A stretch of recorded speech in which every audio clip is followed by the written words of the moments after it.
Welcome to the Golden State Media Concepts Beauty Tips Podcast, the show that gives you advice on everything from hair to fashion to skincare products. We'll talk about the latest trends in makeup, hairstyles, and anti-aging remedies. And we'll cover all of the newest fashion trends. If you have an interest in or questions about the beauty and fashion trends that might work best for you, the Golden State Media Concepts Beauty Tips Podcast has got you covered.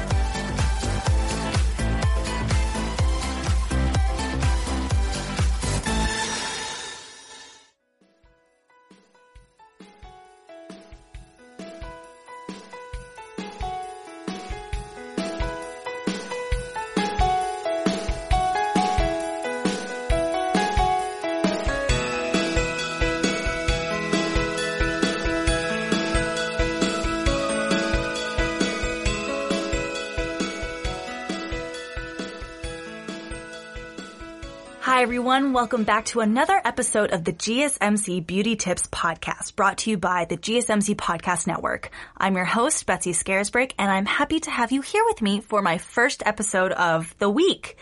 I haven't really had anything eventful happen since the last time you heard from me. I've just been working. It's been a pretty quiet weekend. It's been miserably hot in Charlotte, North Carolina. And so anytime I've gone outside, I've just basically melted. It's been so sweltering. That's okay though. I've been trying to sit outside for a little bit every day, especially because last week we had such weird weather where it would look like it would storm all day, thunder at night, and then hardly rain. So I want to get my vitamin D where I can, because if I'm cooped up inside all day, every day, with no fresh air, it makes me feel very, very stuffy and sad. So that's what I've been up to. When I'm not outside, I've been watching a corgi puppy for my neighbors, who is so cute, but also is such a little pistol, but he's a sweet puppy, so I don't mind. I've been working and stuff too. Oh, I bring my family's puppy over for play dates for a little bit, and they really like each other, and it's really cute because they just chase each other around the porch, just run back and forth. They're running laps. Anyways, I've got a fun show for y'all today. I'm going to be talking about interesting things that are happening in the beauty industry, specifically the business side. Companies are really, I don't know if they're really trying to or are being coerced isn't the correct way. They're being influenced to make a difference now in the wake of the Black Lives Matter movement, because consumers are making them take stronger accountability for themselves. I'm also going to talk about different ways to enhance your lashes, going from just a simple mascara to magnetic lashes to extensions. I'm going to reveal my own personal skincare routine and favorite skincare products. And I'm going to tell you guys about different ways that you can care for your hair, particularly for this summer weather. So stick around and we'll be right back. Hey everybody, thanks for tuning in. There have been some interesting things going on in the beauty industry, specifically with brands and companies themselves. First, we're going to talk about Morphe. If you've missed the last couple of episodes, I spent some time talking about beauty YouTuber drama. So with all of this drama that's been going on in the beauty YouTuber world, again, I've spent 2 episodes on it. We all have been waiting to see what's coming next. You know, like who would respond, how they would respond, and what the fallout would be. I think a lot of people have learned from Dramageddon 2.0 last year with what the repercussions would be from posting our reactions and feeding into the drama. Everyone involved with the drama has remained pretty quiet since Tati posted her most recent video that revealed a ton of new information about Dramageddon 2.0. James Charles isn't commenting on anything. We learned that from his encounter with a paparazzi. Shane Dawson only did his one Insta Live where he really kind of lost it. He hasn't said anything since. And Jeffree Star has been posting to Insta pictures of him just lounging in his beautiful pool in his multi-million-dollar home. However, Morphe Cosmetics just publicly announced that they were cutting all ties with Jeffree Star. Morphe Cosmetics is historically linked to a ton of beauty influencers. The brand has really launched their platform through their partnerships with influencers, and I've noticed that they have this interdependent relationship. Influencers rely on Morphe to sell their products, while Morphe relies on the influencers for products and for marketing. The other day, Morphe tweeted, quote, "Today we've made the decision to cease all commercial activity related to Jeffree Star and affiliated products. We expect this to conclude within the coming weeks. As we look to the future, we will continue to share updates on what lies ahead for the Morphe brand." Morphe has come under a lot of fire for associating with clients like Jeffree Star and Shane Dawson. If you search for their products on Morphe.com, they don't come up anymore. So I think that's what they mean by saying we expect this to conclude within the coming weeks. They're slowly taking away all of those products that are associated with Jeffree Star and Shane Dawson, etc. Just last week, Jackie Aina announced she would be deactivating her promo code for Morphe. She tweeted, "Hey Booze, as some of you may know, as of this week, I will no longer be an @Morphe Brushes affiliate. I refuse to align myself with a company that continues to retail anti-Black racist beauty brands. I strongly encourage other influencers to do the same." It's suspected that because she and a few other beauty influencers have dropped Morphe, the company finally decided to take its own action. Morphe has a long history of partnership with Jeffree Star, and Tati even claimed in her video that Jeffree had invested or was a part owner of Morphe. And Morphe later denied that claim, saying, quote, "We can confirm that Jeffree Star retains no ownership of Morphe. He's not an investor. He's not a co-owner. Our only relationship is through retail distribution of Jeffree Star Cosmetics and our 2019 Morphe X collaboration." After Morphe released their most recent statement about ending their partnership with Jeffree Star Cosmetics released a statement of their own on their Instagram page saying, quote, "Hey Star family, we are shocked and saddened by the decision of our former retail partner Morphe Brushes on parting ways with our brand and Jeffree. Over the past 5 years, we've accomplished amazing things together and released iconic products. We are proud of everything we've accomplished with them. What's next? We have an incredible remainder of 2020 left and are excited to share our products with you and our partners around the world. We know our customers will continue to create, inspire, and push the boundaries of our art. Love you all so much, Jeffree Star Cosmetics."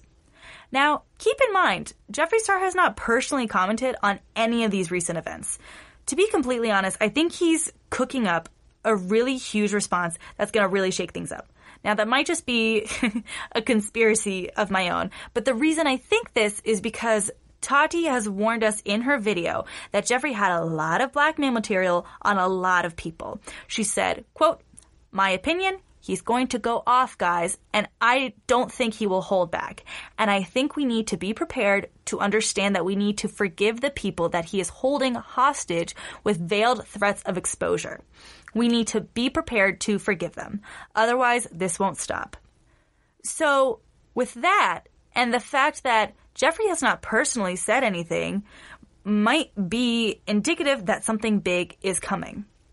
Now, on the other hand, maybe he's finally doing what he's always said he's going to do when he's involved with drama, and that's stay out of it and not participate anymore. But I don't know. He's facing some pretty tough fallouts right now, and for him to neither defend himself nor apologize for his actions is a little suspicious to me. And what's interesting is that this is coming during a huge overhaul in the beauty industry. A lot of things are changing since the recent surge of the Black Lives Matter movement has inspired people to hold people who are in positions of power accountable. You know, businesses, politicians, and celebrities they're all past the time of getting away with things that are racist or not PC or collaborating with racists. The beauty industry itself is starting to see some of the long called for changes it's been needing. Businesses in the industry are making changes to include more diversity in their campaigns, adding more diversity to their organizations, especially in the executive level, and a lot are donating to Black-owned businesses in addition to pursuits of diversity within their own company. I talked about some of these businesses in the last episode, but it includes Glossier, Anastasia Beverly Hills, and Huda, just to name a few. In the same way, there's been a recent trend called the Pull Up for Change movement, which was started by Sharon Tudor, sorry if I mispronounced that, who is the founder of Uoma Cosmetics. She was formerly employed at L'Oreal and Benefit, where she says there were never enough Black people in her work environment. The Pull Up for Change movement calls for major companies, specifically beauty brands, to release the data that tells what percentage of these companies' executive levels are Black. According to a recent article from Vox, at Revlon, only 5% of employees at the director level or above are Black. At Sephora, just 6% of leadership roles are filled by Black people. L'Oreal, who Tudor worked for, who's a global company with 12,000 U.S. employees, counts only 8% who identify as Black at the executive level in America. No Black people hold leadership roles at Glossier, and at Lime Crime, there are no Black employees at the brand's corporate headquarters at all. The movement started, the Pull Up for Change movement, started after Tudor was frustrated by all of these brands posting these empty messages in support of Black Lives Matter. And since the movement started, it's expanded from just beauty brands to companies like Levi's and Allure magazine as well. And Tudor really emphasizes that it's not a witch hunt. She just wanted these companies and brands to recognize that if they benefit from the Black community, they, quote, have an obligation to hire Black people. And there's another group that's also calling out BS in the beauty industry, and it's called Estee Lauder. It's an Instagram account. According to an article by the Huffington Post, Estee Lauder has the receipts for a lot of companies and brands doing self-reviews and other, shady business maneuvers. In the article, an anonymous Estee Lauder representative said, quote, "There wasn't a specific event that triggered us to form the collective. Over time, we observed a trend of shady, unethical business practices occurring in the beauty industry, but we also noticed there wasn't an independent or objective entity out there to hold these brands accountable. They get around 100 submissions a day via email and DM. And the rep also says that once we review all submissions, we collectively decide as a group which ones to post. We vet them as necessary through the proper channels and resources prior to publishing. We are careful to only post submissions that have merit." And this is something that is really intriguing to me that could change the beauty industry. As a society, we've always had political watchdogs who keep an eye on politicians and call them out for wrongdoings. We have specific watchdog journalists who do the investigative reporting and deliver the truth to the public. Now we have watchdogs on the beauty industry, which I think is great. We have the Hirams and the Brad Mondos and other beauty influencers and gurus who review products who will tell us honestly, yes, this product works, or no, don't waste your money. I mean, some of those reviews are sponsored, so they're probably biased in some form, but you can suss those out for yourself and find the really true, unbiased ones. A lot of the ones that are sponsored will have a disclaimer at the beginning or in the description of the video. And then you have Estee Lauder, who's a group that's keeping tabs on the business side of things. So I really like seeing people come together to present a whole picture of products that we, as consumers in a capitalistic society, can be duped by if the packaging is pretty, or they market the product saying, this is a miracle product that will get rid of all of your blackheads and give you beautiful, beautiful, beautiful skin that's just so glowy and you'll never age again in your life. So I'll be interested to see how these watchdogs will change the nature of beauty reviews and product marketing in the future. Well, it's time for our first break. When we come back, I'm going to go through all of the ways that you can enhance your lashes, from my favorite mascaras to some wacky hacks that I've come across. Stick around. We'll be right back. The GSMC Life and Happiness podcast takes you on a journey of exploration. We'll discuss tried and true methods alongside the latest trends of how to best live your life to its fullest and happiest. From psychology to meditation, science to self-help books, the GSMC Life and Happiness podcast will help you to discover what makes you happy and how you can live life being the best you possible. Download the GSMC Life and Happiness podcast on iTunes, Stitcher, SoundCloud, Google Play, or anywhere you find podcasts. Just type GSMC in the search bar.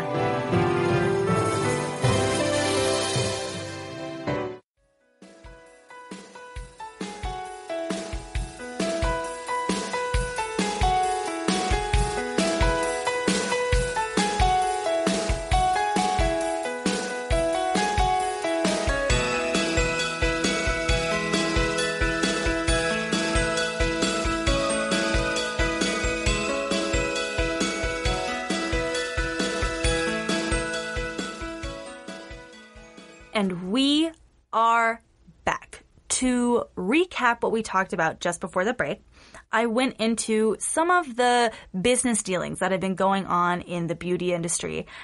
As of late, there has been a huge push for accountability in the industry, and a lot of companies are responding to it in a very transparent way, which I think is a good step forward towards equity in the beauty industry.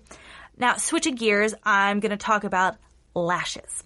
Now, something I don't think I ever realized is that there are so many ways to enhance your lashes. You got falsies, you got mascara, you got extensions, like for your hair, but for your lashes. You got those weird magnetic clip-on lashes. You got the feather lashes. You got dye to tint and dye your lashes. You have magic serum that makes your lashes grow long and luscious and beautiful. So I decided I'm going to go through some of these options and explain them to you and maybe give you some new options to try out if you want to enhance your lashes. So we're going to start with the basics. Mascara. Now there are several different types of mascara.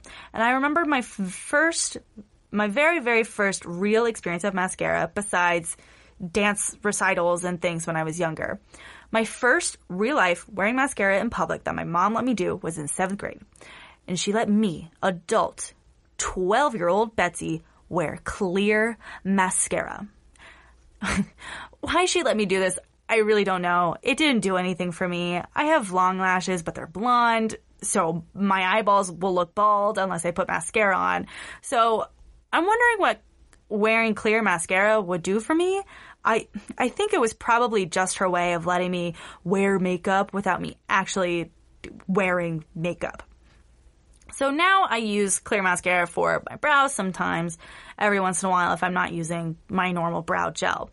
But the most effective thing for me is mascara. So I'm going to go through a list of mascaras that I've used ranging from cheaper drugstore, which is what I usually go for, to the higher end brands like Benefit. Prices vary, but for the most part, the mascaras themselves are pretty effective overall. There are only 2 mascaras I've ever used that I hated and would not recommend, and that's the CoverGirl Lash Blast Length Mascara, which is the little yellow tube, and the Maybelline Volume Express, the Falsies Push-Up Drama Mascara. That was a huge mouthful, but it's a tube with a red lid and a black and pink tube. So for me, the CoverGirl Length Mascara was not my favorite because it didn't give me the effect that I want when I wear mascara. This mascara would probably be good if you were going for a more natural look, but for me, it barely even went on my lashes and it didn't do anything to enhance them at all. I would say, again, for me, it was probably just more of a tint than a product that actually lengthened my lashes. The Maybelline mascara was super effective for both volumizing and lengthening, but sometimes it went on kind of weirdly and also was really prone to smudging and flaking off. My favorite drugstore mascaras are really any of the ones in the CoverGirl Lash Blast line except for that length one. Typically, I'll go with the orange tube, which is the CoverGirl Lash Blast Volume, but again, most of them are solid choices. You can get these at any drugstore or any Target or Ulta, and they're all around $7 to $8 to $10, depending on where you buy. I'm also a fan of Maybelline's Rocket Mascara. It's the little pink and blue tube, and it works very similarly to Lash Blast. It gives a lot of nice volume and more length to my lashes, and the wear of it is really solid as well. It's not a lot of flaking or smudging. This kind you can also find pretty much anywhere and runs for about, it's a little bit cheaper than the CoverGirl, like $6 or $7 or $8. I will say that if you're wanting it to look like you put on a fresh coat of mascara all day long, I would suggest going for the waterproof for that kind of longevity. That aspect is not super important to me right now, especially because I don't really wear makeup in quarantine, but especially in summertime, if I was working more and in public more so than I am, I would wear a waterproof version of the two in order to really maintain the freshness of it. As bonus mascaras for you to try, I also love the CoverGirl Total Tease Mascara and the CoverGirl So Lashy Pro Mascara. No, this is not sponsored by CoverGirl. That's just what I always go for drugstore mascara because it works. It's been a tried and true product for me. They're both of these mascaras from CoverGirl are just great other products from the brand. I particularly like the Total Tease because on its brush, it has a little baby underside of the brush for your lower lashes, which I think gives you a little bit more of a natural look than if you took the regular mascara brush onto your lower lashes. And it also helps with getting the inner corners as well without I always, when I put on mascara on my inner lashes, sometimes inner lashes top and bottom, I always will get that black dot from the tip of my mascara brush. So this tiny one was really helpful in preventing that. Something I have taken to doing is using two mascaras to get a fuller look. It depends on what I have, but usually what I do is mix a combination of the Total Tease and any of the Lash Blasts or the Maybelline Rocket and the Lash Blast. I don't know when or why I started doing this. Probably because I had 2 old tubes of mascara and was trying to get the most out of them. But I've discovered that by using 2 different kinds of mascara brushes, it helps me avoid clumps while getting more volume. It might just be me making that up in my brain, but I get compliments on my lashes, and I think that method might help. Something I feel like it's probably a similar concept to using a lash primer, but I've discovered that using a lash primer is not. To me, it feels like a time waster because it's just making my lashes white when they're already blonde, and I want dark. I want to enhance and darken my eyelashes. So I think that by using 2 mascaras, essentially one as a primer and one as like a real mascara, I feel like it's kind of that similar concept. And it probably has, getting compliments on my lashes probably also has something to do with the fact that the longest part of my makeup routine is me putting on mascara because I put on so many layers of mascara trying to get them the color and trying to enhance it and trying to make my eyes pop. A pro tip, if you're trying to get the last bit of your mascara out of the tube before you go and buy a new one, you can take contact solution or, just any eye drops. Drop a couple drops in the tube and it lets you refresh your mascara a little bit, if you've stirred around. I'm not sure if that's, a no-no, like sanitary-wise, but I think it's a similar idea to putting some nail polish remover in your nail polish to give it a bit of a refresh. If I'm wrong and that's not a good thing to do, please let me know. But I've done it before, and it's a good thing to keep in mind in a pinch. Okay, next, we're going to move on to the pricier mascaras. These are your Benefit mascaras, your Dior mascaras, your Too Faced mascaras. Each of these mascaras runs for around $25 to $30, which I argue is a lot of money for mascara. That's like 3 times what you would pay at a drugstore. And surprise you guys, they're really not any better than drugstore mascara in my experience. I think the only thing that makes them better is the actual wear of the makeup and not how they actually make your lashes look. Like I've said, I've found getting a waterproof version of my drugstore mascaras that I think it's just as effective and doesn't break the bank. However, I will say, if you're looking to splurge, my two favorites I've ever used are the Benefit They're Real mascara and the Milk Kush mascara. To me, they both worked pretty similarly and were just good for volumizing and for longer wear. A fun bonus mascara I really recommend trying is the Thrive Cosmetics Liquid Lash Extensions mascara. This one was really fun to use, and while it wasn't stellar for volume, it wasn't bad, but in my opinion, not as great as the CoverGirl Lash Blast brand. They made my lashes so long, and the technology in the mascara, I believe it has something to do with silk fibers.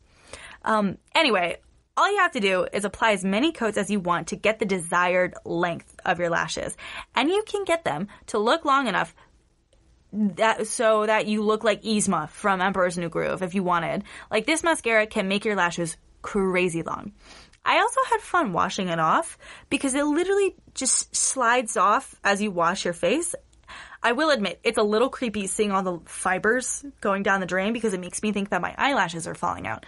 But once you confirm that your eyelashes aren't falling out, and that it's just the fibers washing off, it's honestly kind of satisfying because it's such an easy wash and you don't have the mascara smudges under your eyes that make you look like a raccoon. It is on the pricier side, $24, but I'd honestly say that it's worth it if you're down to splurge a little. Okay, moving on to the next form of lash enhancement, falsies. Now, I'm not a typical wearer of false eyelashes. I usually only wear them when I'm on stage, when I do musicals or plays. But falsies are a fun way to give your makeup a really dramatic finish. Since I don't usually wear them, I typically go for the nice and cheap synthetic kind like the Kiss brand that comes with a pack of 5 for $12. However, I have friends that will splurge on falsies and go for the James Charles lashes or the Anastasia Beverly Hills. And I think which lashes you get really just depends on what look you're going for. You can get the little individuals, which are literally just pieces of what you would find on a full strand of fake lashes, and you use them to add length or volume in specific areas or looking to fill in any gaps in your natural lash line. They normally are in sets of 30 to 60 strands of varying lengths, so these are really good for a customizable look for your eyes. You could also go with clusters or flares, which are more similar to the strips of falsies, but with more possibility to customize your lashes. You know, you can apply them in a row like how you would with a strip, or just stick them on the outside corners of your eyes, and that gives you a more enhanced cat eye look. Finally, you could also go for the strips of eyelashes. And the key to having a successful strip lash is to find a style that suits your eye shape. That's why I think some people will go for the individuals or the clusters, because it's really easy to make it fit for your specific eye shape. According to Lash Pro Geeta Bass, rounder eyes look great with a winged or a demi-lash on the outer corners, while deep-set eyes need a slightly longer lash to be visible. Hooded eyes benefit from a lash that is longer in the middle. And so that's what a Lash Pro says. Take those recommendations as you will. With all of these options, all you gotta do is apply a little bit of lash adhesive and place them where you want them or where you need them. This takes a little bit of practice, but it's not hard to get the hang of. You know, after doing a bunch of plays and musicals in high school and college, I've kind of gotten the hang of putting lashes on myself and also putting lashes on other people as well. A lot of the time, the lash adhesive is sold separately from the lashes, so pay attention to that when you're buying. But honestly, I'd buy your own adhesive anyways, because if the lashes do come with their own lash glue, it's probably not great quality in my experience. One brand that comes to mind, and now I haven't gotten these lashes in a while, but e.l.f.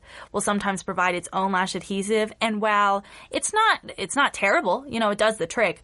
If you want to have that added safety net of making sure that they will last, I would get your own lash adhesive. When using lash strips, A lot of pros suggest using tweezers or a specific lash tool to put them down, but I have always just used my fingers, and it has been fine. I find that I am scared to put tweezers near my eyeballs, but maybe that's just me.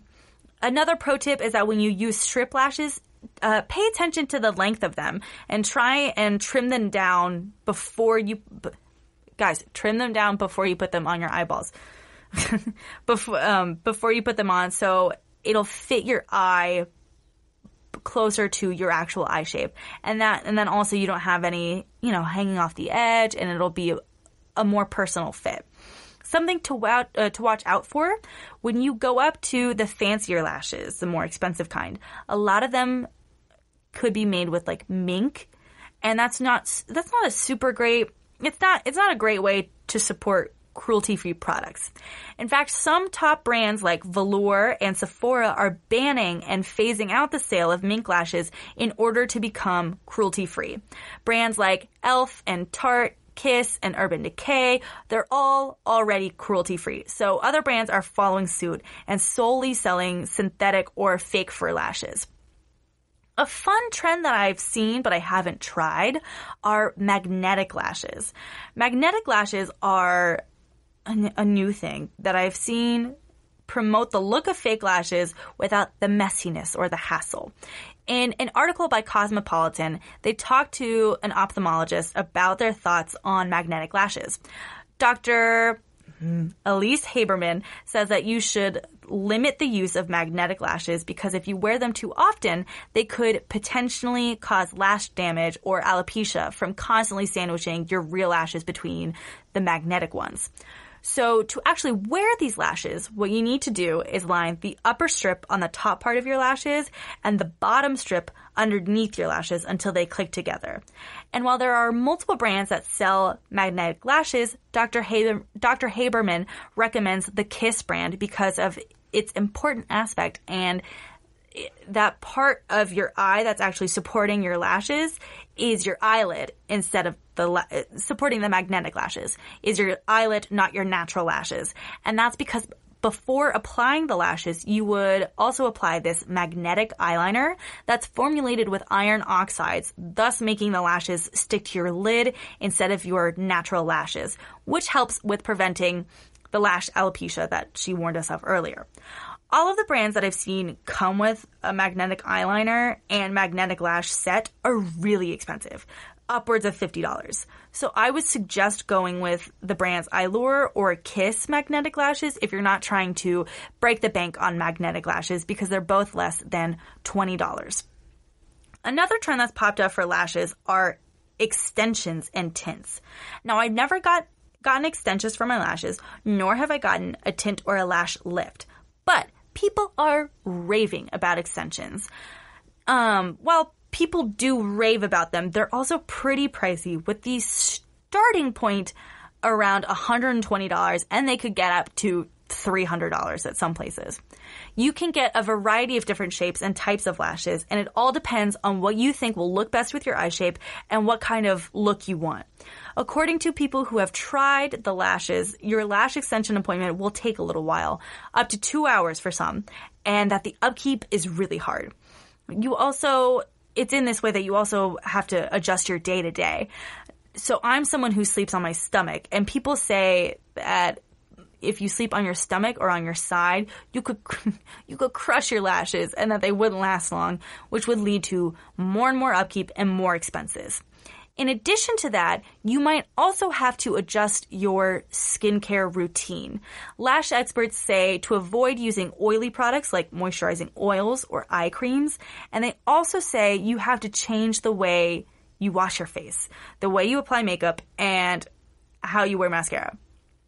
In fact, they suggest forgoing mascara in general. In addition, you should also brush your lashes daily with a little spoolie in order to keep them from getting clumped or from going wonky. Basically, what you do is you take your spoolie, comb upwards on the top part of your lashes, that side that's closer to your eyelid, and you just comb them out, and that helps keep them kept. Now, all of this to say, the results are worth it. I mean, the side-by-side pictures I've seen of the before and the afters are crazy. So if you're willing to splurge and do the upkeep, more power to you, because I truly would not be able to roll with all of that when I feel good about just, using my good old CoverGirl Lash Blast. And finally, if you're interested in a little TLC for your lashes, I'm going to suggest serum. Serum can help make your lashes grow longer and also strengthen, which is important because you want a good foundation for your mascara. I've only ever used one serum because my mom got it and stopped using it, and that's the Grande Lash MD. It's ophthalmologist approved, and it really did work, honestly. I noticed that my lashes were a little perkier, I guess you could say, and they looked more voluminous, even without mascara. I don't have a ton of stuff to say about these products other than that they can be a little pricey. I know the one my mom got was $60 or more. But if you're interested in actual lash health, I would say go for these before doing the extension route, because I feel like these are better for lash health and longevity in the long run, compared with the immediate but high maintenance upkeep of extensions. But again, I'm not a professional. Do what you want. Okay, it's time for another break, but when we come back, I'm going to walk you through my own personal skincare routine, as well as some additional products that I like, that I would use it on a self-care night, or, products that I haven't gotten in a while that I still like. So stick around and we'll be right back. Tired of searching the vast jungle of podcasts? Now listen close and hear this out. There's a podcast network that covers just about everything that you've been searching. Hey! The Golden State Media Concepts Podcast Network is here. Nothing less than a podcast bliss with endless hours of podcast coverage. From news, sports, music, fashion, cooking, entertainment, fantasy, football, and so much more. So stop lurking around and go straight out to the Golden State Media Concepts Podcast Network. Guaranteed to fill that podcast itch. Whatever it may be. Visit us at www.gsmcpodcast.com. Follow us on Facebook and Twitter, and download us on iTunes, SoundCloud, and Google Play.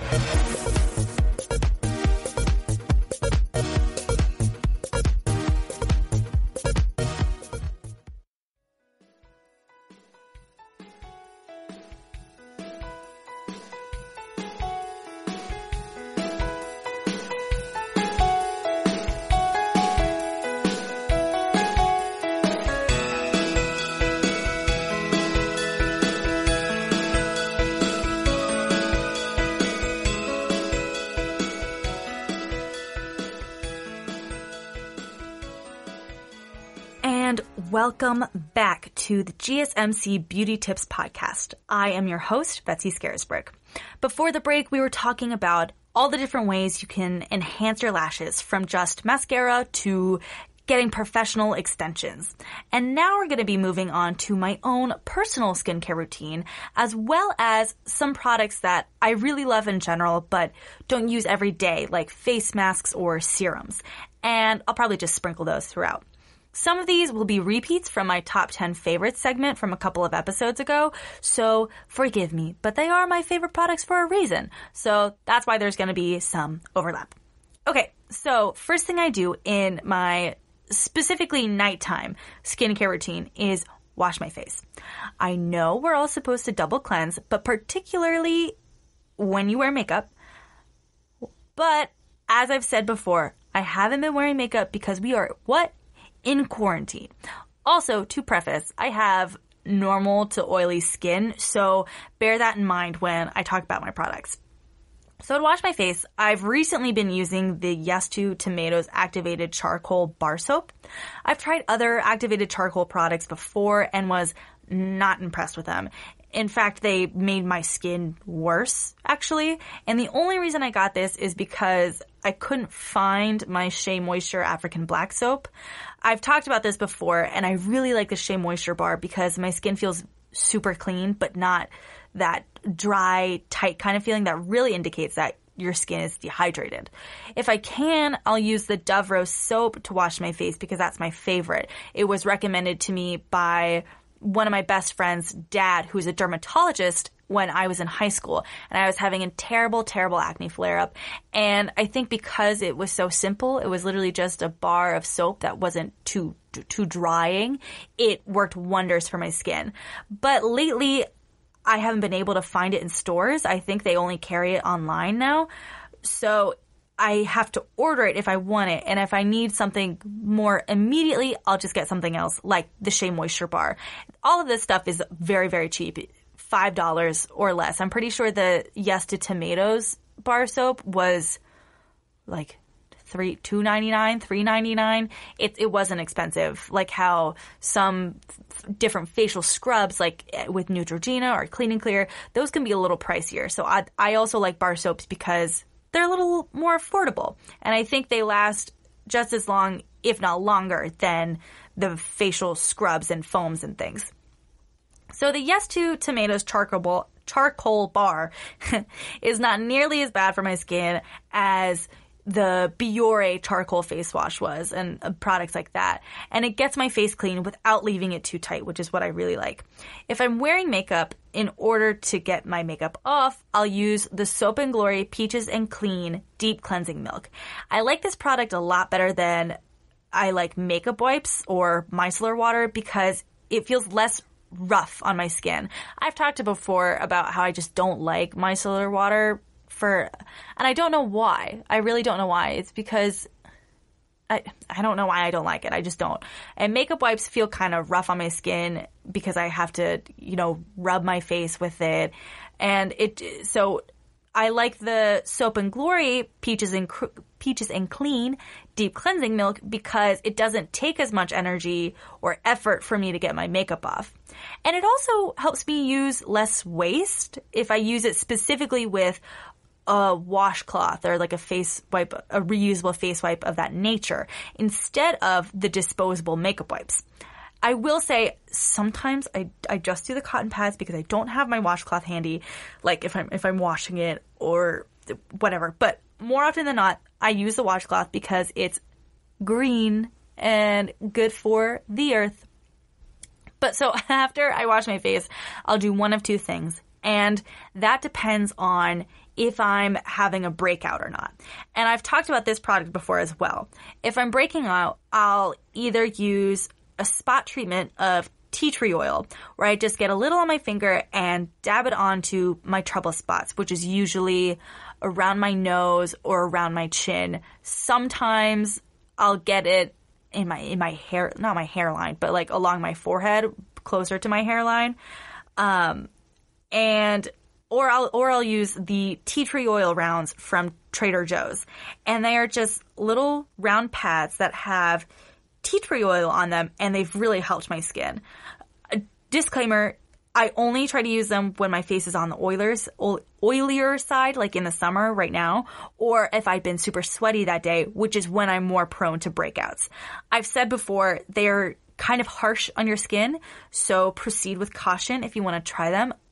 I will say I would not use them if you have sensitive skin, as they can be pretty abrasive. But if I'm not having a bad breakout, I've also talked about this product before. I'll use the Witch Hazel Toner from Dr. Thayer's with rose in it. And I just love this product.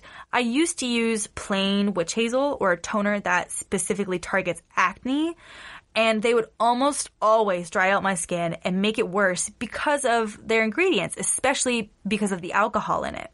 I've found that this Dr. Thayer's toner witch hazel toner works really, really well because it cleanses without drying since it's alcohol free. And also the ingredients are really great. The two biggest ingredients are water and glycerin, which are hydrating.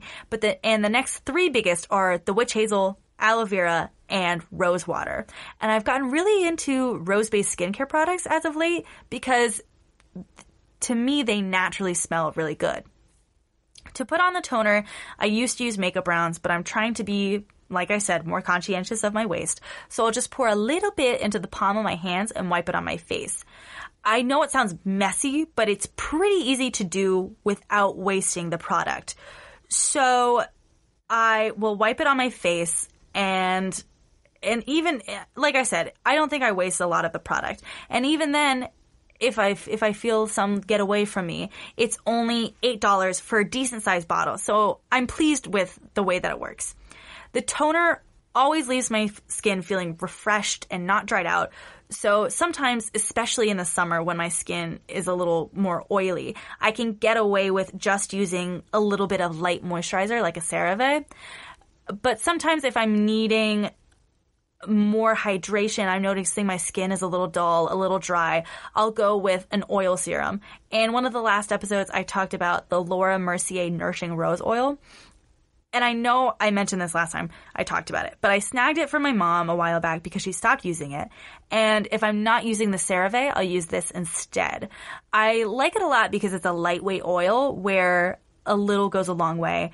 And I mentioned this, but I've seen a difference in my skin because I think it's actually hydrating my skin and not just moisturizing the top layer like what would happen when I would use coconut oil as my moisturizer. So using that rose oil with the rose witch hazel, I think is a good combination for my skin. I will say that's just because it's lightweight, it's still an oil. So I'm always keeping track of what my skin needs for moisture, whether it be the rose oil or the CeraVe moisturizer. I'll always use the CeraVe in the morning because it has SPF in it, which is super important for your skin, especially in an anti-aging sense. So that's my general skincare routine. And like I said, it varies based on my skin for that period of time. So a lot of factors play into it, whether it's hormonal acne or stress acne or the winter or the summer. Usually in the morning, I'll just rinse my face and do a little CeraVe moisturizer. But if I wake up feeling gross and sweaty, if I've been hot that night, I'll wash my face and use my toner and my moisturizer. And there are other situations that sometimes require more product, like if I need to exfoliate or do a mask or a different serum. In the case of exfoliation, as of late, I've been using Soap & Glory's Scrub Your Nose in It T-Zone Scrub. Well, I will say it's on the harsher side because it's just kind of a harsher scrub. It really does a lot to help my skin feel cleaner and help me get rid of my dead skin. One thing I'm not sure, I've tried to look for it, but I haven't seen. I can't tell if it's made with microbeads or not, and I've been trying to use products that don't have face scrubs that don't have microbeads in it anymore, just because it's bad for the ocean specifically. I am in the market for a better exfoliant though, so if anyone has suggestions, please let me know. I know Hiram has suggested the Paula's Choice exfoliant, but it's $30, so I'm looking for something a little more affordable that still is actually a good quality product for my skin. Another disclaimer, if you've been using the St. Ives Apricot Scrub to wash your face, might I urge you to not do that anymore. That's one of Hiram's top products that he says, please do not use. So if I find a better exfoliator than my Soap & Glory one, which honestly might just be as bad as the St. Ives, Hiram just hasn't canceled it yet. I'll let you know. For face masks, my favorite ones to grab are, I think they're meant to be single use, but there's so much product in them that I can usually squeeze out at least 2 uses, if not 3. So those mud masks that are from CVS that come in the little packets, I'm not super partial to sheet masks except in the winter time when I need my skin to be a little more hydrated. So what I like to go for are the K-Bella mud masks, specifically the Purifying Tea Tree mud mask, which was recommended to me by my best friend Carly, or the pore minimizing one with rosemary in it. I've also really gotten into those little under-eye gel sheets that get rid of puffiness and also supposedly brighten your dark circles. I can vouch for the depuffing effect. I can't say I've noticed my skin get any brighter for my under eye circles. It honestly just feels nice under my eyes, and that's why I like it, just as a little pampering thing. Something else that I'll do, which isn't often, but you've heard me talk about it before, which is the Aztec Indian Clay Healing Mask. I know this is kind of controversial, but I really do like the way it makes my skin feel and look, especially after a few uses. I feel like it cleans out my skin better. Because what it does is draw things out from underneath my skin. So I would have to use it a couple of times to really see a strong difference. But a disclaimer is something new I learned from Hyram is that while a face mask might give your skin a wonderful, beautiful, lovely, dewy glow in the short run, it can actually make your skin worse off in the long run. I've kind of stopped using that Aztec clay mask as of late just because it's a hassle to use since you have to mix the powder with the water and then its application is super messy and the cleanup is also super messy. So I've been keeping towards those pre-packaged masks that you can get for super cheap from CVS. Something else that I use, which is a little tool, and I genuinely don't know if it's tried and true and proven, sponsored by the FDA, but those little jade rollers that people use on their face and on their skin, and I know people use it to depuff their skin or to prevent aging. I don't know. I think it does help with depuffing, actually, because I've put it in the fridge before, and especially after like a wine night or something, if my skin feels puffy from the tannins in the wine, I'll just take that jade roller and rub it all over my face, and within an hour, I'll see my skin just kind of calm down a little bit, and it's less puffy, it's less bloated, and I think it improves the circulation in my skin. And again, that might just be one of those things that's like a placebo effect.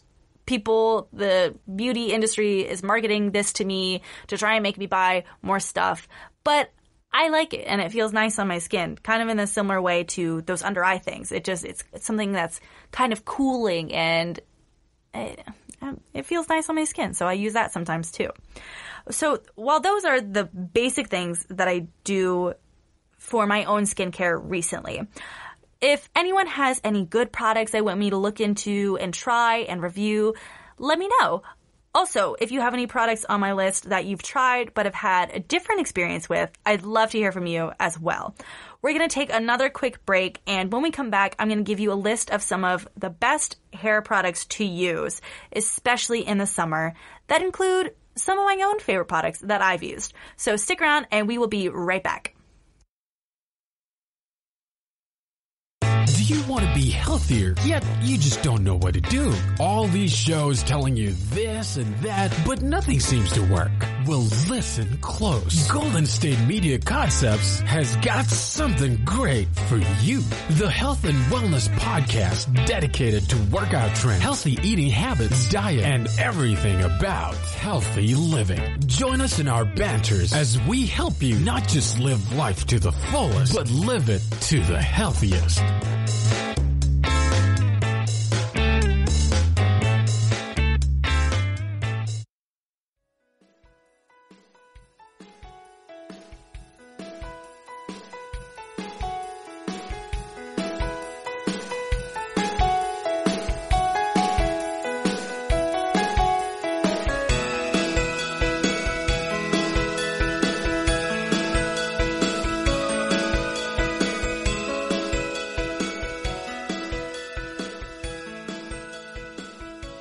Welcome back, everyone. So far this episode, we've talked about some major updates happening in the beauty business industry. Was that redundant? Beauty business, beauty industry. Anyway, we've talked about companies taking accountability after getting called out for their performative allyship during Black Lives Matter. And we've talked about the gazillions of options for you to try to enhance your lashes, from mascara to magnetic lashes to $300 lash extension treatments. And now I'm going to talk to you about some of the best hair care products to use, including some of my own personal favorite products. So the biggest issue I've encountered with my own hair is lack of hydration. And I don't know why, but especially in summer, I feel like my hair gets more dry. Because you would think it's in the winter with less hydration, the air is very dry, your skin gets dry in the winter. But no, lack of hydration for my hair happens in the summer. And in my experience, the best way for me to combat that is to brush my hair more often, because normally I only brush my hair right before I shower. And I've learned from my hairstylist that you have to brush your hair definitely more often than I do, because it brings the oils from your scalp down to the ends of your hair and gives you healthier hair. I also use leave-in conditioner more often, and I also use hair serums instead of leave-in conditioners. Some of the best hair serums include the classic Moroccan oil, OGX's Nourishing Coconut Milk Serum, or the It's a 10 leave-in serum. I have personally tried and loved each of these products. As I said before, my hair can get really dry really easily. So when I put these products in my hair, they give it an added shine and an added bounce, where if I hadn't used them, my hair, especially my ends, would look really dull and straw-like. In addition to actually hydrating my hair, they smell amazing. So that's a great added bonus. And while serum will leave my hair feeling very shiny, looking shiny and feeling smoother, another great product to keep in mind for hydration is leave-in conditioner, because I feel like, in my experience, leave-in conditioner will actually soften my hair. So sometimes I'll do a DIY leave-in conditioner and just leave in my conditioner, like my actual conditioner, near the ends, which is lazy of me, because I would recommend getting a product that's actually meant to be left in your hair. One of my favorite leave-in conditioners, and I've talked about this brand before, is the Amika Detangling Primer called The Wizard. They also have their own nourishing mask called Soul Food, but in my experience, Soul Food is a little more for a treatment, kind of like how a face mask would be, rather than an everyday thing. The Wizard smells great, as all Amika products do, and also gives that extra softness for your hair that doesn't leave it super shiny, especially put it on, obviously throughout your hair, but specifically targeting the ends. Other great leave-in conditioners include the OUAI spray, another spray called Carol's Daughter. It's an almond milk leave-in conditioner, and one I've seen that's touted as particularly good for fine hair is the Sasha Juan leave-in conditioner. Now, I have thicker hair, but I just wanted to put that brand out there for people who maybe don't like to use leave-in products because any additional product would mean a greasy, greasy mess on their hair. The Sasha Juan leave-in conditioner is what people are recommending for people who have fine hair. I've also seen a semi-new brand called Function of Beauty that not only creates custom shampoos and conditioners, but also creates custom leave-in conditioners as well. It's an interesting process because it's kind of like Curology, which is a brand that makes custom skincare products, and Function of Beauty asks you questions about your hair and your hair type and its texture and formulates products that are specifically for your hair. Another really targeted hair care system is the Aquis Hygral Fatigue System. It seems really pricey at $99, but it's a system of 4 steps that includes a priming spray, which you use before your shower, a hair wash, a towel turban, and a leave-in conditioner, which you use after your hair is towel dried. It's designed to defend hair against hydral fatigue, aka the swelling of wet hair that makes your hair more fragile and susceptible to damage. I'm very intrigued by this concept, but I also don't want to spend the money. So if you try out this system, please write a review and tell me how it went, because I particularly want to know what the shower primer will do for your hair. Anyways, another personal favorite of mine is Shea Moisture's Coconut and Hibiscus Curl Enhancing Smoothie. My hair is on the wavier side, and this leave-in conditioner makes it look so much smoother and my waves more defined, and even makes them closer to curls than just waves. Technically, this is a styling cream, but it also functions as a leave-in conditioner. Also for curly hair, one product that has really worked for me is the Herbal Essences Totally Twisted Curl Boosting Hair Mousse.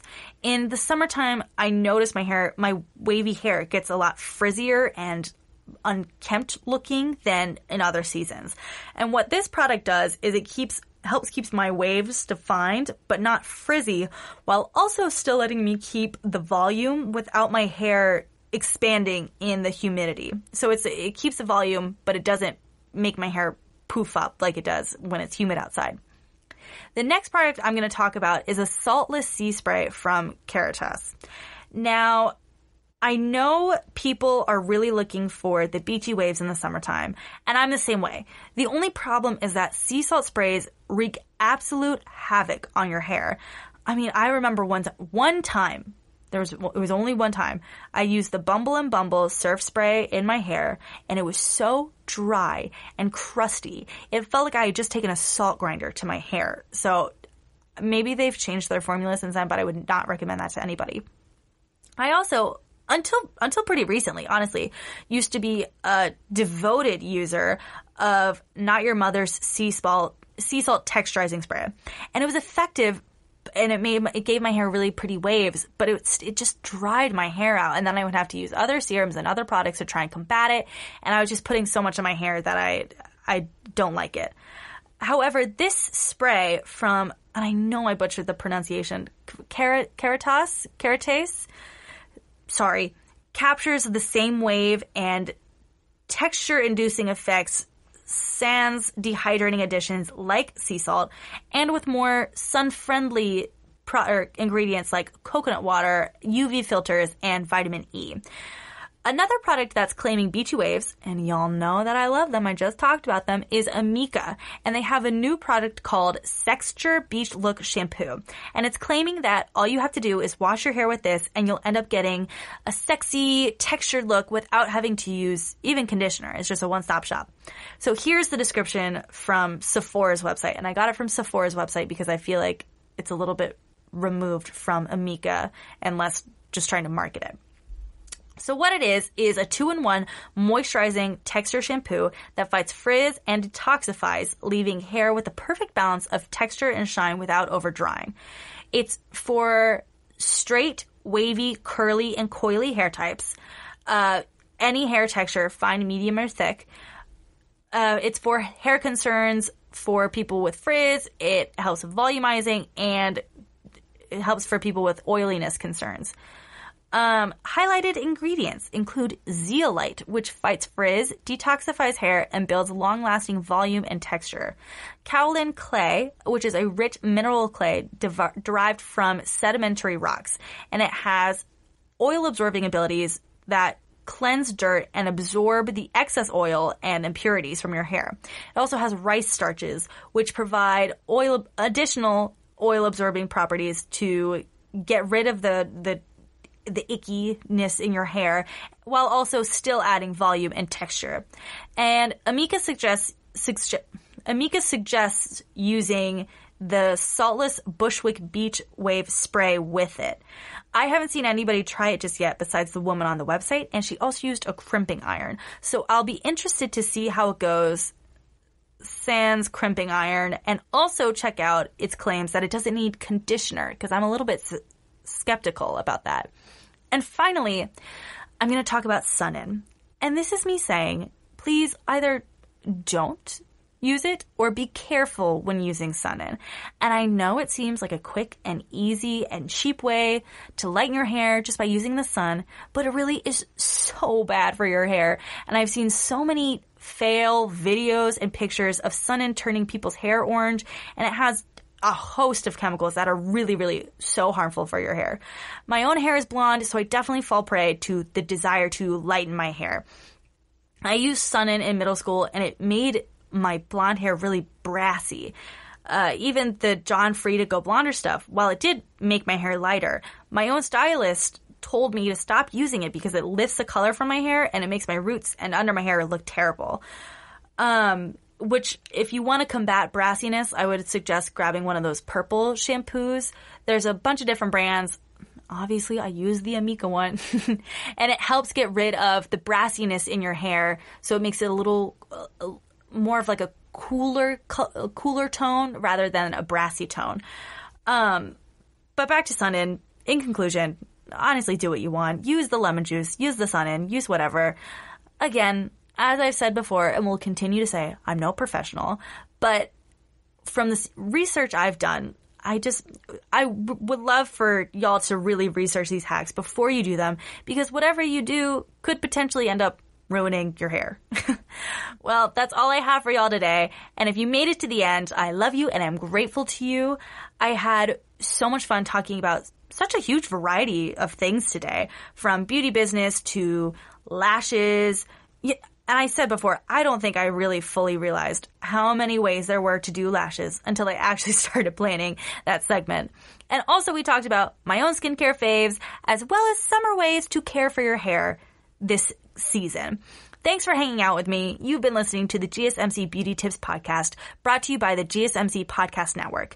I would like to ask that you please remember to subscribe to the show and write a nice review and give us some 5 stars.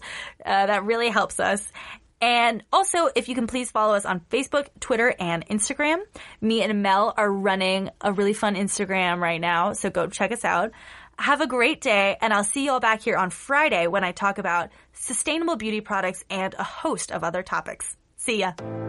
You've been listening to the Golden State Media Concepts Beauty Tips Podcast, part of the GSMC Podcast Network. You can find this show and others like it at www.gsmcpodcast.com. Download our podcast on iTunes, Stitcher, SoundCloud, Google Play, or anywhere you find podcasts. Just type in GSMC to find all of our shows from the GSMC Podcast Network, from health and wellness to entertainment and life and happiness to sex and relationships. You can also follow us on Twitter and Facebook. Thank you, and we hope you have enjoyed today's episode of the Golden State Media Concepts Beauty Tips Podcast.